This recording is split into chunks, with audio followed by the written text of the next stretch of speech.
சரி, அவங்கள ஒரு நல்ல இடத்துல வச்சு நம்ம மீட் பண்ணால், ஒரே இடத்துல வச்சு மீட் பண்ணால் நல்லா இருக்குங்கிறதுக்காக அந்த ஏற்பாடு. இதில் வேறு எந்த பந்தாவோ அதுக்கோ இதுக்கும் இல்லை. என் நண்பர்கள், என் கூட பயணப்பட்டவர்கள், பத்திரிகை நண்பர்கள். நம்ம இந்த இடத்துக்கு நிற்கிறோம்னா அதுக்கு காரணம் நானும் ஒரு பத்திரிகையாளர் இருந்தது தான். அது எல்லார் பேரையும் நான் சொல்லணும். இங்கே இருக்கிறவங்க அத்தனை பேர், இப்போ வனராஜா அண்ணன் முதல் முரளி சார், அவங்க அப்பா வந்து எனக்கு அவ்வளவு ஹெல்ப் பண்ணியிருக்காரு. ராமநாராயணன் சார்லாம் எனக்கு நிறைய படம், கிட்டத்தட்ட ஒரு 25 படமாவது அவங்க கூட நான் பிஸ்னஸ் பண்ணியிருப்பேன். நான் பிஸ்னஸ் பண்ணாத இடமே கிடையாது. அவர் சொல்லியிருப்பார், விஜய் தான் வளர்ந்தார், விஜய் தான் அவர் வளர்த்து விட்டார். அப்படி கிடையாது. எல்லாரும் அப்படி ஒரு மாயையில் வாழ்கிறாங்க. மாயையில் தான் அந்த உலகமே தப்பான வழிக்கு போயிட்டுருக்கு. ஒவ்வொருத்தருக்கும் உழைப்பு இல்லைன்னா, என் கூட இருந்த 15 பேர் எங்கே இருக்காங்கன்னு கேளுங்க. அப்போ என் உழைப்பை அவமானப்படுத்துகிற போல் இருக்குது. நிறைய பேர் கமெண்ட்லாம் போடும்போது கண்ணீர் தான் வரும் எனக்கு.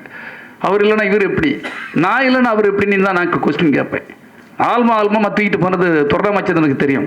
பெரிய அண்ணா படம் எடுத்திருக்கிற அண்ணன் இவருக்கு தெரியும். ஆனால் அதை யாராவது சொல்கிறாங்களா கமெண்ட்டில்? ஏதோ நான் திடீர்னு ஒரு பணத்துக்கு ஆசைப்பட்டு ஒரு கட்சி, என்ன ஏன் நீ தூர குப்பை தொட்டி மாதிரி தூக்கி போட்டுட்டீங்களே, நான் எங்கே போகிறது?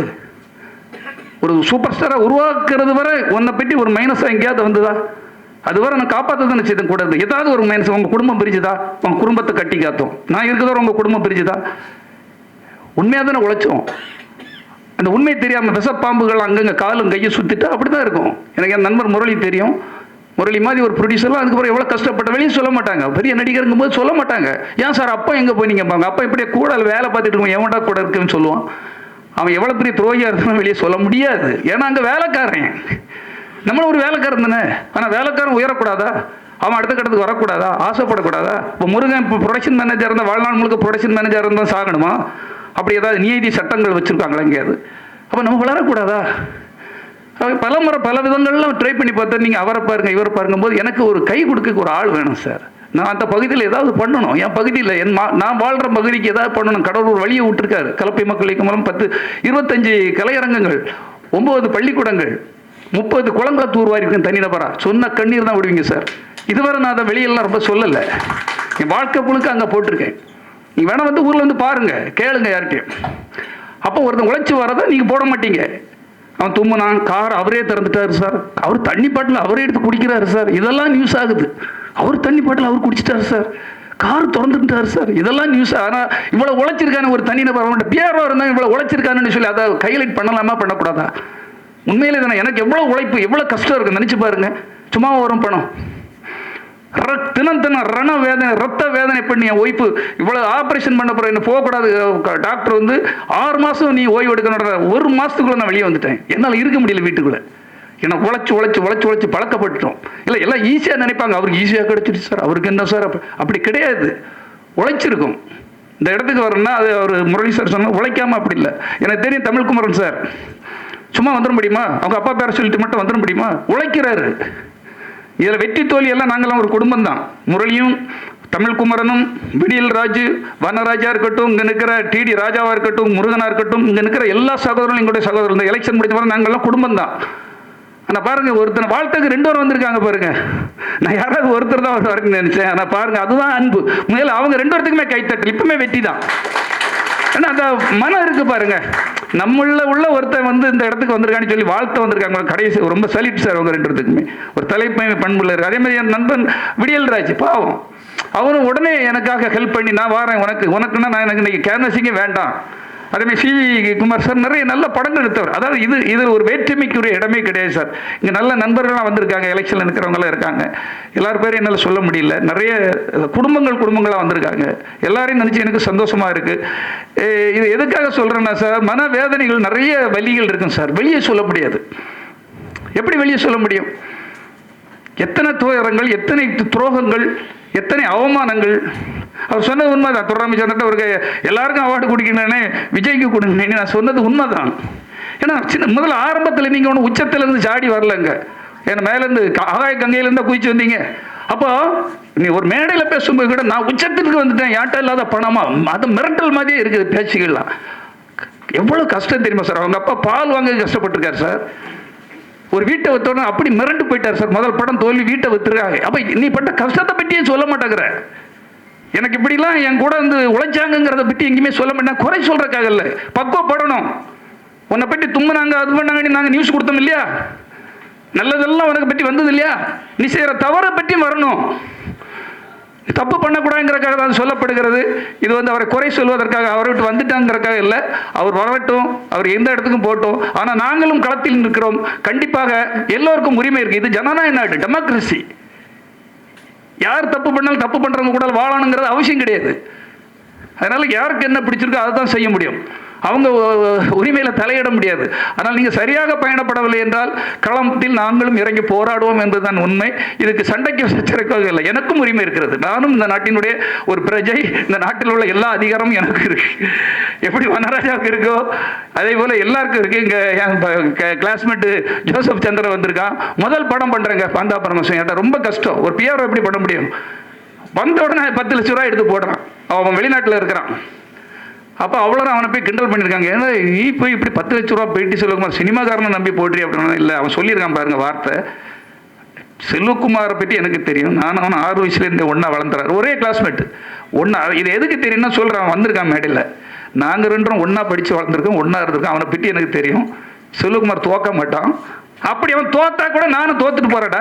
அப்போ அவனுக்கு லாஸ் தான். ஆனால் இன்னைக்கு மேடையில் வந்து இருக்கிறான். எனக்கு ஒன்றுன்னா வந்து இருக்கிறான். அதுதான் நட்பு. நம்மளும் அவனை விட்டு கொடுக்க மாட்டோம், அவனும் இன்னும் விட்டு கொடுக்க மாட்டான். அதே வேலை தான் இங்கே இருக்கிறவங்க மேடையில் இருக்கட்டும், அது விடியல் ராஜா இருக்கட்டும், C V Kumar sir, Murali sir இருக்கார்ல, எவ்வளோ வேலை இருக்குன்னு நீங்கள் நினச்சி பாருங்க. தமிழ்குமாரனுக்கு எவ்வளோ வேலை இருக்கும். ஆனாலும் அந்த வேலைகளை விட்டுங்கன்னா பெரிய ஒரு எலெக்ஷனை சந்திக்கிறாங்க. அதை விட்டுட்டுலாம் வராங்க பாருங்க. உண்மையிலேயே அவங்களுக்கு எனக்கு மனசார பாராட்ட கடமைப்பட்டிருக்கிறேன். அதே போல் தம்பி கடலூர்லேருந்து வந்திருக்காரு. அவர் ஒரு பெரிய எனக்கு உங்களை ஒரு 2 வார்த்தை வாழ்த்தி பேசணும்னு சொன்னார். கண்டிப்பாக வாங்க சார். என் நண்பன் சிஎன் ராஜா, முருகன் சார் அடி தேடின்னு சொல்லாங்கப்பா. அவர் நல்ல படமும் எடுத்திருக்காரு. நடிகன்னு ஒரு படம் எடுத்திருக்காரு. எப்போ பார்த்தாலும் அடி தேடின்னு ஏதோ சண்டை சச்சரவு கூட அவர் விடுற மாதிரி மடிதடி முருகன் சொல்லிடுறாங்க. அதே மாதிரி சியோன் ராஜா நீ ஒரு பொதுநலன் கருதின்னு ஒரு நல்ல படம் எடுத்த டைரக்டர். என்னுடைய கூட இருக்கிற அன்னையிலேருந்து கலப்பை மக்கள் இயக்கத்துக்கு துணைத் தலைவர் அவர் தான். ஒரு லயன்ஸ் கிளப்பு, பெரிய மெடிக்கல் ஸ்டோர் வச்சிருக்கிறாரு. கண்ணாடி எல்லாம் போடுவாங்கல்ல, ஆப்டிக்கல் கடை வச்சிருக்காரு. ஆனால் இன்னைக்கு வர ஒரு பணி பாருங்க பின்னால் தான் இருப்பார். அதுதான் அந்த பணி. நம்ம பிடி செல்வகுமார் அவர் வளரணும். வளர வளர ஒரு நாள் கூட பொறாமப்பட்டே கிடையாது. இப்படி எனக்கு ஒரு 10 பேர் இருக்கேன்னு நான் பத்திரிகை பாலன் சொல்லி ஆகணும். பாலன்லாம் எத்தனை பத்திரிகை எல்லாருக்கும் பிடிக்காது இல்லையா? இப்போ என் வளர்ச்சி எல்லா பத்திரிகையாளர்களும் பிடிக்குமா? என் வளர்ச்சி என் கூட இருந்தவங்களுக்கே பிடிக்காதனால தான் யார் இன்கம் டேக்ஸில் போட்டு விட்டதே என் கூட இருந்தவன். எங்க ரைடில் நான் கூட தவிச்சு சாகட்டும் அப்படின்ட்டு, இதோட அவனை சோழியை முடிச்சிடலான்ட்டு. உண்மை சார். ரைடு முடிஞ்ச பிறகு என் வீட்டில் ஒன்றும் இல்லை. புலி படம் நாளைக்கு ரிலீஸ்னா இப்போ ரைடு. இப்போ சொல்லக்கூடாது, மறைக்கணும், எதுவுமே வெளியே தெரியும் அப்படிலாம் கிடையாது. என் குமரல் தெரியணும். எப்படி சார் இந்த ஒரு படத்தில் நம்ம அடுத்த கட்டத்துக்கு போயிடலாம்? கடவுளே ஒரு வழி தந்துட்டே. பத்திரிகையாளனாக கஷ்டப்பட்டேன். இப்போ எம்ஐடி வண்டியில் போனேன். எவ்வளோ அசிங்கத்தை படுத்தேன். ஒவ்வொரு ஆஃபீஸில் போய் விளம்பரம் கேட்க போய் நிற்பேன். இவ்வளோ அசிங்கத்தெல்லாம் தாண்டி ஒரு பெரிய படம் கிடச்சிருச்சு. இதோட நம்ம வாழ்க்கை செட்டில் ஆகிடும் அப்படின்னு நினச்சிட்டு இருக்கும்போது கூட இருக்க சகனிக்குள்ள குள்ள நெறிகள் இருக்கும். பிடி செல்வகுமார் எப்படி அவருக்கு மட்டும் படம் கொடுத்தா எப்படி இவ்வளோ பெரிய படம் எடுக்கிறான்னு போட்டு விட்டதே கூட அங்கே கூட இருக்கிற ஒரு 10 பேர் வேலை பார்க்குறவங்க. இதை நான் சொல்லலை சார். நைட்டு அந்த ஆட்கள்லாம் கண்ணீர் விட்டு என் வீட்டில் ஒன்றுமே இல்லை, என் வீட்டெல்லாம் பார்த்துட்டு கண்ணீர் விட்டுட்டு டீ குடிச்சிட்டு சொல்கிறாங்க, கவனமாக இருக்குது சார். உங்களை பற்றி போட்டு விட்டதே உங்கள் ஆஃபீஸில் உள்ளவங்க தான், விஜய் கூட இருக்கவங்க தான். அப்போ எப்படிப்பட்ட ஒரு துரோக கும்பல் கூட அவர் வாழ்ந்துட்டு இருக்கிறாரு. புள்ள நல்லமாமும் சாரப்பாமும் கருணாகங்களும் இருக்கிற இடத்துல வாழ்ந்துட்டு இருக்கிறாரு. அவர் நினச்சிட்டு தான் நம்ம உச்சம் இளவனுக்குமே நிரந்தரம் கிடையாது. அது புருஷ்லியாக இருக்கட்டும், அது ஜாக்கி சானா இருக்கட்டும், எவ்வளோ பெரிய ஆட்கள். அது பாகவதர் அவரை விட ஒரு பெரிய சூப்பர் ஸ்டாரா. தங்க தட்டில் குடிச்ச தங்க டம்ளரில் தண்ணி குடிக்கிறாரு. தங்கத்திலே வாழ்ந்தவர். அவருக்கே ஒரு இடத்துல பிச்சை எடுத்து தான் சாகுறாரு சார். வாழ்க்கை நினச்சிட்டு இருக்கிறாங்க நான் உச்சத்துக்கு உன் கூட உனக்கு உழைச்சவங்க எத்தனை பேர் இருக்கா? ஒரு வார்த்தை ஏன் உன் மேடையில் சொல்ல முடியல? ஒரு விக்ரமன் பூய உனக்கு சொல்லணும் சார். நான் பார்த்துருக்கேன் பூய உனக்காக அவன் படம் எப்படி பிரசாந்துக்கு போன படம் உனக்கு கிடைச்சிது. அந்த ரகசியங்கள் எங்களுக்கு தெரியும். ரகசியங்களை சொல்ல முடியாது. சூப்பர் குட்டில் அவர் நான் டீ குடிச்சிட்டு இருப்பேன் நைட்டுனா. நான் பத்திரிகையாளர் ஜெமினி சினிமாவில் இருக்கனால அண்ணனுக்கு தெரியும். நான் நைட்டு அப்படின்னா அவர் பழமுதிர் சோலை அவர் ஆஃபீஸில் போய் உட்காருவேன். இந்த கதையை கேட்டதும் அப்படியே ஜர்க்காகி போய் நிற்கிறோம். எஸ்எஸ்சிக்கு உடனே அடிக்கிறேன். எல்லாம் தெரிஞ்சுக்கணுங்கிறக்கா சொல்ல. ஏதோ விஜய் பிடி செல்வகுமார் ஏதோ அள்ளிட்டு வந்துட்டாரு போயிட்டாருன்னு நீங்கள் நினைக்கக்கூடாது. என்ன பாடுகள்லாம் பட்டுன்னு எனக்கு தெரியணும். சந்திரசேகர் சொன்னோடனே அவர் வாராரு. அவர் சொல்கிறக்கு ஒருத்தன் வேணும் இல்லை? இந்த விஷயத்த சொல்கிறக்கு ஒரு ஆள் வேணுமா வேண்டாமா சார்? அதெல்லாம் நாங்கள் அவருக்கு கஷ்டப்படுற நேரத்தில் நாங்கள்லாம் இருந்தோம் சார். ஆனால் அவர் மறந்துட்டார். ஏன்னா அவர் எங்கேயோ போயிட்டார். அது உண்மைதான். ஆனால் எங்கேயோ போனாலும் எல்லாத்தையும் நன்றி மறந்தால், அதாவது யார் யாருக்கு என்ன மரியாதை கொடுக்கணுமோ அந்த மரியாதையை மறந்தால் கண்டிப்பாக இனி எங்கே போனியோ அதே இடத்துக்கு கீழே வர வேண்டிய இருக்கும். அது காலத்தின் கட்டம், கர்மா. அது கர்மா. என் நண்பர் மோகன் பாபு சார் அவருக்கு பார்த்து, அவர் நான் 20 ஏக்கரில் ஒரு வீடு கட்டிகிட்டு இருக்கேன்னு சொன்னார். அந்த வீட்டை கூட நான் பார்க்க எனக்கு வாய்ப்பு கிடைச்சது. வீடு அப்படி கட்டிகிட்டு இருக்காரு, அங்கே உள்ளுக்குள்ளெல்லாம் போக முடியாது, பெரிய வேன் எடுத்து தான் சுத்த முடியும். ஆனால் அவ்வளோ பெரிய வீடை கட்டி முடிக்கிறாரு. அந்த வீட்டில் அவரால் இன்னைக்கு இருக்க முடியல. கேஸ், பையங்க பெண்ணுங்க எல்லாம் கேஸ் போட்டு இன்னைக்கு அந்த வீட்டில் வாழ முடியல. சரத்பாபு சார் எனக்கு நம்பர், அவர் திடீர்னு இறந்து போனார். அவர் ஒரு தாஜ்மஹால் மாதிரி ஒரு வீடு கட்டுறாரு. செதுக்கி சம்பாத்தியத்தை எல்லாம் அந்த வீட்டுக்காக கட்டுறாரு. அந்த வீட்டுக்குள்ள அவர் குடி போக முடியல சார், இறந்து போயிட்டார் சார். இதுதான் வாழ்க்கையின் நிஜம், உண்மை. இதை புரிஞ்சுக்கிடாதவங்க அங்கே ஆடுறாங்க பாருங்க, நிறைய குடம் என்னைக்கு தழும்ப, ஆனால் குறை குடம் தழும்பிக்கிட்டே இருக்கோம் இல்லையா. நான் அப்படி சிஎம் சார், மோதுமா சார் சும்மா இருக்காரு, அவர் போகல பாவம். உனக்கு விட்டுட்டு இருக்கிறது பெரிய விஷயம். இன்னைக்கு சும்மா இருக்கவங்கள அவர் பாருங்க, ஆதவ அர்ஜுனாங்கிற யார் எங்கேருந்து வந்தவன், அவமெல்லாம் மோதுற அளவுக்கு நீங்கள் மோதிப்பார், முட்டிப்பார், நான் ரெடியாக இருக்கிறேன். சும்மா இருக்க பிஜேபி முட்டிப்பாருங்கிறான். அவர் நினைச்சா ஒரு நிமிஷத்துக்குள்ள என்ன செய்ய முடியும்னு தெரியும் சார். நீ எந்த இடத்துல இருந்து வந்திருக்கா, நீ யாருமே இல்லை. நீ இதை எதுக்காக சொல்கிறேன், எப்படிப்பட்ட திருட்டு கும்பல் உள்ள வந்திருக்குங்கிறக்காக சொல்கிறேன். நீ மோதிப்பாரு, இளைஞர்கள்லாம் அவன் வீட்டுக்கு வருவாங்க. அடுத்தால ஒன்று சொல்கிறான், மாணவர்கள்லாம் வருவாங்க. பிறோட ப்ராடு பையில மாணவர்கள்லாம் வந்து படிக்கணும், அவன் வாழ்க்கையில் ஏதாவது சாதிக்கணும். வறுமையிலேயே கஷ்டத்திலேயே விவசாயி பிள்ளைங்க காலேஜ் போயிட்டு இருக்கா, நீ மாணவர்கள்லாம் அவன் வீட்டுக்கு வருவாங்களாம். மாணவருக்கு நீ என்ன செய்திருக்க அவங்க வரக்கு? அப்போ தவறான வழிகள், தவறான சிந்தனை, ஃபேக் ஐடி, டெய்லி தவறான நியூஸ்கள். 40 லட்சம் பேர் டிக்கெட் போட்டாங்களாம் வெளிநாட்டில் இருந்து இங்கே வரக்கு. 40 லட்சம் பேர் எப்படி வர முடியும், டிக்கெட் எப்படி போட முடியும்? தப்பா நியூஸுகளை போட்டு நீ உண்மையாக உள்ள ஒரு சின்ன விஷயம் சொன்னேன் சார். எதுக்குன்னா இது எனக்கு ஒரு நல்ல வாய்ப்பு. அப்போ இருந்ததுனால சார், கன்னியாகுமரி இது செங்கல்பட்டில் இருந்து கன்னியாகுமரி வர நம்ம பண்ண முடியும். அவ்வளோ ஆறுகளையும் சுத்தம் பண்ணுவோம் சார். அவ்வளோ குளங்களையும், இந்த கடைநடை மடைகள்லாம் ஃபுல்லாக என்எஸ்எஸ், நேஷனல் சர்வீஸ் பண்ணுறவங்க, சமூக ஆர்வலர்கள், நம்ம தொண்டர்கள்லாம் வச்சு பண்ணலாம் சார். பண்ணிடலாம். மொத்தம் 12 கோடி தான் பட்ஜெட்டு.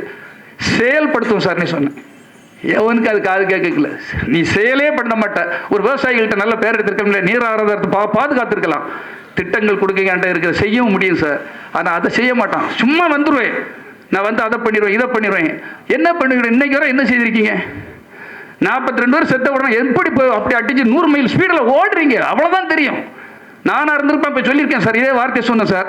அங்கே நில்லுங்க சார். உசுறு என்ன தேடி வந்தவன், ஒரு உயிர் போனாலே நம்ம உயிர் போயிடும் நமக்குலாம். அங்கே நின்று அந்த உயிரை காப்பாற்றுக்கு அத்தனை பேர் நின்றோம். பைக்கை காரை இதை போட்டுட்டு 42 பேர் இறந்த பிறகு எவன் சொல்கிறேன் கேட்க மாட்டேச்சு ஓடுறாரு. நான் அந்த இடத்துல இருந்திருப்போம்னா, நான் மேனேஜராக இருந்திருப்போம்னா சார் இங்கே நிற்போம். உயிர் என் மசருக்கு சமன் சொல்லுங்க சார். என் தமிழினம், என்னை தேடி வந்த என் ரசிகர்கள், என் தொண்டர்கள், அவர்கள் உயிருக்கு முன்னால் என் உயிர் அது உயிரே இல்லை அப்படின்னு சொல்லிட்டாங்க. இருங்க சார், ஒரு ரூமை போட்டுறாங்க, இருப்பேன் சார், நான் சொல்லியிருப்பேன் சார். அதுதான் நிஜம், அப்படிதான் இருக்கணும். நீங்கள் எங்கே போனீங்கன்னே தெரியாது. ஆனால் நான் அந்த தமிழர்களுக்கு ஒரு பிரச்சனைனா நான் நிற்பேன். ஒருத்தன் போட்டுறான், நீ கிளிப்பா அப்படின்ட்டு ஒருத்தன் போட்டிருக்கான். இது ஒரு நீங்கள் அதை பார்த்துருப்பீங்க, ஒரு வீடியோ தனித்தனியாக போடுறாங்க இல்லையா. அதெல்லாம் இதில் எதுக்கு சொல்கிறேன்னா சார், செய்யாததெல்லாம் சொல்லக்கூடாது. நீ எதாவது செய்து காட்டு. ஒரு 10 பேரை வாழ வச்சு காட்டு. நான் என்கிட்ட 25 பேரை வாழ வச்சுருக்கேன் சார். இங்கே ஒரு 100 பேரை வாழ வச்சுருப்பேன் சார். அத்தனை பேரும் பேரோட வேணால் சொல்கிறேன். நான் பிஆர்ஓ தான் சார், விஜய் மாதிரி பெரிய ஆளு கிடையாது. ஆனால் நான் வாழ வைத்திருக்கிறேன். நீங்கள் வேணால் எங்கள் ஊரில் அவ்வளோ ஒரு லிஸ்ட்டையும் சொல்கிறேன். நந்தகுமாருக்கு தெரியும், இப்போ பேசின சிவகாக்கு தெரியும். எதே ஒரு 10 பேரை வாழ வைங்க சார், 10 பேரை உயர்த்துங்க சார். இப்போ எம்ஜிஆர் ஒரு உதாரணத்துக்கு சொன்னால், எம்ஜிஆருக்கும் இப்படி தான் பிரச்சனை வந்து, எம்ஜிஆரை நீயும் ஒன்றா 2.5 வயசில் அப்பனை இழந்தவன், அனாதையாக வந்து நின்னவன், தெருவா அலைஞ்சவன். ஆனால் அதான் மட்டும் இல்லை சார், கஞ்சிக்கு சாப்பாட்டுக்கு வழி இல்லாமல் பிச்சை எடுத்திருக்கிறாரு. ஒரு ஹிஸ்டரியை படித்தாதான் தெரியும். உழைச்சிருக்காரு சார். நாடக நடிகரா 10 வருஷம், ஜூனியர் ஆர்டிஸ்டா, சும்மா ராமர் வேடலாம் பிள்ளை அம்பு விடுறதெல்லாம் அதெல்லாம் பார்த்துருக்கேன் படங்களில். எவ்வளோ வேதனை, எவ்வளோ கஷ்டங்கள். எத்தனை ஒரு வீட்டில் சமையல் பண்ண ஒரு ஆள் சொல்கிறாங்க, அம்மா மெஸ்ஸு, இன்னைக்கு 3 ஹோட்டல் வச்சு கொடுத்துருக்காரு சார். சமையல்காரனை கூட அவனுக்கு வாழ்க்கைக்கு என்ன தேவை, டிரைவருக்கு என்ன தேவை, கூட இருந்த அடியாளுக்கு என்ன தேவை எனக்கு தெரியும். சத்யபாமா அவர் பேர் என்ன, ஜேபிஆர். எத்தனை காலேஜ் வச்சுருந்த அது தலைவன். கூட இருக்கவன் அழகு கடை கூட இருக்கவனெல்லாம் துரத்தி விட்டு அவன் மேலே பழியை போட்டு அசிங்கப்படுத்தி, தப்பு பண்ணால் கூட நல்ல தலைவன் என்ன சார் செய்வான், அவனை மன்னித்து விடுவான் சார். மன்னித்து ஓப்பா இப்படி பண்ணாத, இல்லை அவனை கௌரவமாக வெளியே தள்ளுவான். நான் பாருங்க, ஒரு பையன் இப்போ எதுக்காக இவ்வளோ பேசுகிறேன்னா, அவரு கூட 15 வருஷமாக இருக்கிறான் சார். செல்வமணி ஒரு பையன், நீங்கள் பார்த்துருப்பீங்க.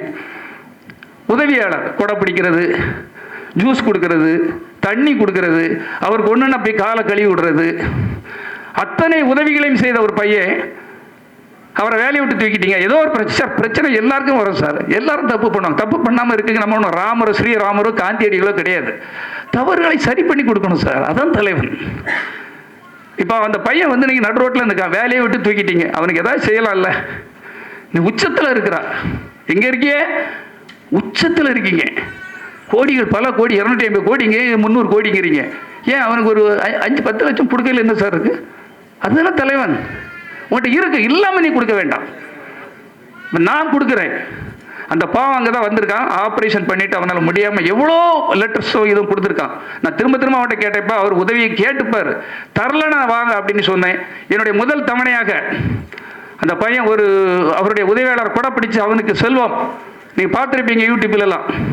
அவருக்கு இந்த நேரத்தில் என்னுடைய உதவியாக 50,000 இப்பொழுது கையில் கொடுக்க நான் கடமைப்பட்டிருக்கேன். கையில் கொடுக்குறேன், உங்கள் முன்னிலையில் கொடுக்குறேன். எல்லாம் உண்மை தெரியணும் சார். அதுக்கப்புறம் மக்கள் முடிவு பண்ணட்டும். இந்த விஷயம் மக்களுக்கு தெரியணுங்கிறக்காக தான். உதவி செய். அவன் அவமானப்பட்டு கேவலப்பட்டு இருக்கான். இன்னைக்கு சூசைட் பண்ணுறதுக்கு அட்டன் பண்ணியிருக்கான் சார். அதனால தான் நான் அவருக்கு இந்த உதவி இந்த மேடையில் வைத்து செய்கிறேன். அது மட்டும் இல்லை, சிவன் ராஜன் என் நண்பன் டைரக்ஷன், அவர் எழும்புக, அவருடைய அடுத்த படத்தில் அவருக்கு ப்ரொடக்ஷன் அந்த வேலையை கொடுக்கவும் ஏற்பாடு பண்ணியிருக்கேன். என்னால் முடிஞ்சது அதான் சார் செய்ய முடியும். நான் இருக்க கன்னியாகுமரியில் தான், ஆனால் இங்கு உள்ள வேலையும் செய்வேன் என்பதற்கு ஒரு முன்னுதாரணமாக அவருக்கு ஒரு உதவியும் செய்து அடுத்த படத்துக்கும் அவருக்கு அந்த வாய்ப்பை வாங்கி கொடுத்திருக்கிறேன். செல்வம் அவர்களை மேடைக்கு வருமாறு அன்போடு அழைக்கிறேன். ஒரு பாவம் சார், அவர் 15 வருஷமா உழைச்சிருக்காரு. எஸ். சங்கர் சார் 25 வருஷமா உழைச்சிருக்காரு. அப்படி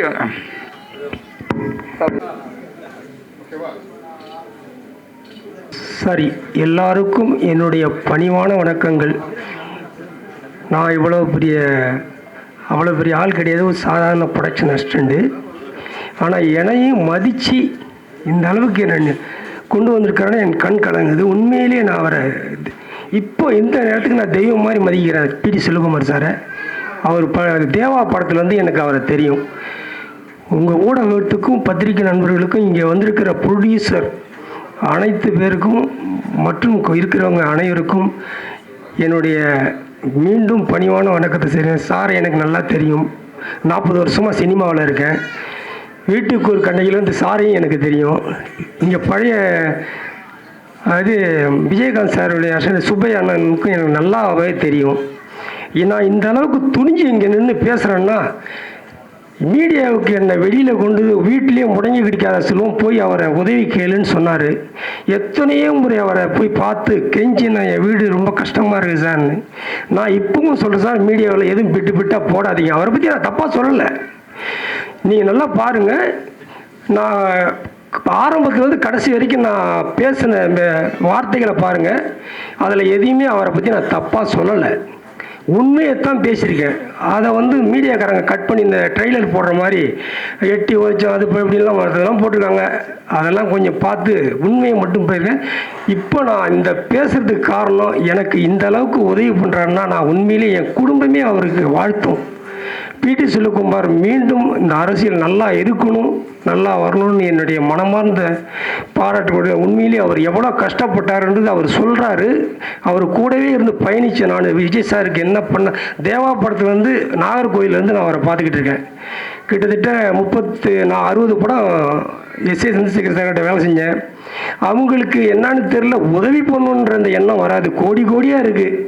நம்ம கூடவே பயணிச்சிருக்கானே, அவனுக்கு ஏதாவது ஒரு உதவி பண்ணணும். இந்த அளவுக்கு நான் பேசணும்னு அவசியமே இல்லை.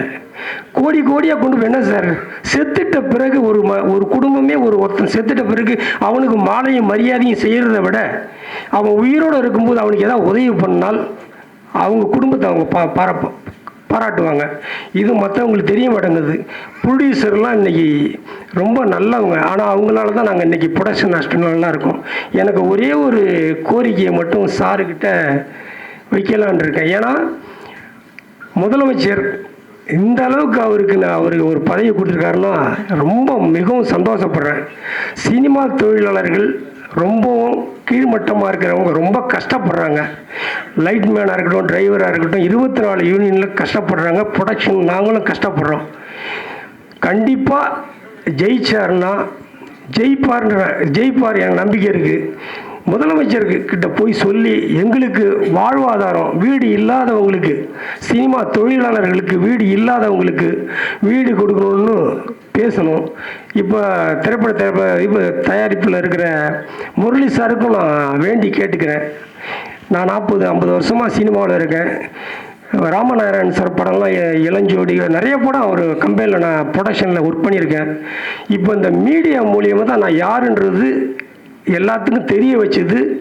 உண்மையிலே நான் கோடி நன்றி சொல்கிறேன் பி.டி. செல்வகுமார் சாருக்கு. எனக்கு எத்தனையோ மிரட்டல்கள் வரும், எத்தனையோ வந்துச்சு, எத்தனையோ ஃபோன் பண்ணிட்டு அந்த பேட்டி கொடுத்த பிறகு நீ என்னை யாருன்னு வெளியில் காட்டுனது. ஏன்னா சார் பொய் சொல்லிட்டு சாகிறத விட நடந்த உண்மையை சொல்லி இதுக்கே கமெண்ட் போடுறாங்க. விஜய் சாரை பற்றி நான் தப்பாக சொல்லிட்டணும். அது நான் அவரை பற்றி தப்பாகவே சொல்லலை. இத்தனை வருஷமாக இருந்தேன். இன்றைக்கி என் குடும்பம் கஷ்டப்படுது. ஓப்பன் ஆப்ரேஷன் பண்ணியிருக்கேன். நீங்கள் அந்த வீடியோவை பாருங்கள். கிட்டத்தட்ட 3 லட்சம் பேருக்கு மேலே பார்த்துருக்காங்க. ஆரம்பத்துலேருந்து கடைசி வரைக்கும் அந்த வீடியோ பாருங்கள். என்னுடைய கஷ்டத்தை போய் பி.டி. செல்வகுமார் சார் சொன்னார், தம்பி இத்தனை வருஷம் நீ கஷ்டப்பட்டுருக்க, உன்னுடைய கஷ்டத்தை போய் விஜய் சார் சொல்லுன்னாரு. என்னை பார்க்க விடாமல் எவ்வளோ தடுத்துட்டாங்க. இந்த அளவுக்கு நான் இன்னும் பேசுகிறேன்னா எவ்வளோ உதவிகள் பண்ணிக்கிட்டு இருக்கார் பி.டி. செல்வகுமார். அதெல்லாம் நான் இதில் பார்ப்பேன் டிவியில். அப்போ இவ்வளோ உதவி பண்ணுறாரு, நம்ம அவர்கிட்ட கேட்டு பார்க்கலாம் அப்படின்னு கேட்டேன். ஒரு துணிச்சலாக தான் சார் நான் இதில் பேசியிருக்கேன். உண்மையிலேயே அவர் மேலும் மேலும் நல்லா இருக்கணும், நல்லா வரணும். அவர் குடும்பத்துக்கு என்னுடைய வாழ்த்துக்கள் சார். ரொம்ப வணக்கம் சார். நன்றி சார். அவருக்கு அந்த உதவியை செய்வது எனக்கு ஒரு புண்ணியமாக தான் நினைக்கிறேன். இது வந்து ஒரு ப்ரொடக்ஷனில் இருந்த ஒரு பாவம். அவரை பற்றி ஈஸியாக நாம தூக்கி துற போட்டுடலாம், நமக்கு என்னட்டு இருக்கலாம். அப்படி கிடையாது. அவரும் வெளியே வரணும், வேலை பார்க்கணுங்கிற ஒரு நல்ல எண்ணத்தில் தான் நண்பர்களை பண்ணுறேன். இதையும் பாலிட்டிக்ஸ் ஆக்குவான், இதையும் ஒருத்தன் கமெண்ட்டில் கிண்டல் பண்ணுவான். கிண்டலை பற்றி பார்க்காதீங்க. ஏன்னா கிண்டல் பண்ணுறதுக்குன்னே 120 பேரை வேலைக்கு வச்சுருக்கான். யார்? பெரிய உத்தம புத்திரன் யார்? ஆதவ் அர்ஜுனானி ஒருத்தன். ஃபேக் ஐடிகள் எல்லாம் அவனுக்கு தெரியும். இவங்களை வந்து மற்றவங்களை கமெண்ட் பண்ணுறதுக்குனே ஆட்கள். ஒருத்தன் பேட்டி கொடுத்தாங்கன்னா உடனே அது ஒரு பொம்பளை பேட்டி கொடுத்துருக்கு வைஷ்ணவினி, அந்த பிள்ளைய கமெண்ட் பண்ணுறதுக்குன்னேட்டு 100 பேர் வேலை பார்க்குறான். உழைச்சி பண்ணுங்க சார், நல்லவங்களை வாழ வைங்க சார். நீங்கள் இங்கே வேணால் எவ்வளோ வேணால் உங்கள்கிட்ட பணம் இருக்குது, ஏமாத்தக்கு திறமை இருக்குங்கிறக்காக யாரை வேணாலும் ஏமாற்றலாம். மேலே ஒருத்தங்கிட்ட இருந்து நீங்கள் தப்பிக்கவே முடியாதுங்கிறத மட்டும் நான் மீண்டும் ஒரு முறை சொல்லிக் கொள்கிறேன்.